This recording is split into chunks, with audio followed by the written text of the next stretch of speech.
Welcome back, friends. In this tutorial, I'll show you how to auto-generate invoice number and date in Microsoft Excel.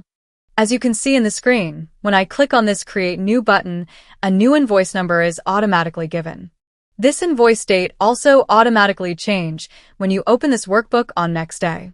Let's start learning how do we do this. First, create a button to control the invoice number. Click on Insert tab, Illustrations, Shapes. Select a shape type and draw it in the sheet by hold and drag the mouse. Double-click on it and add a text. For example, Create New.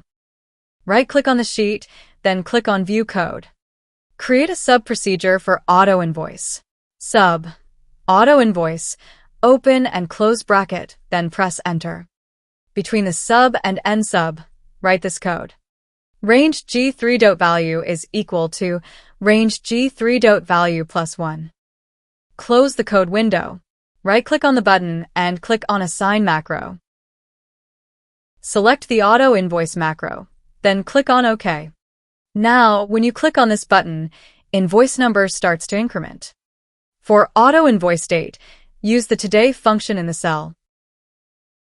If you want to include text with the invoice number, use the Custom Cell Formatting. Right-click on the cell, then click on Format Cells. Click on Custom. Remove the general type and use this format code. Now, the text invoice number is attached along with the numeric value of invoice. If you want to learn how to make a fully functional automatic invoice in Excel, watch it from the link given in video description below. Thank you so much for watching this video.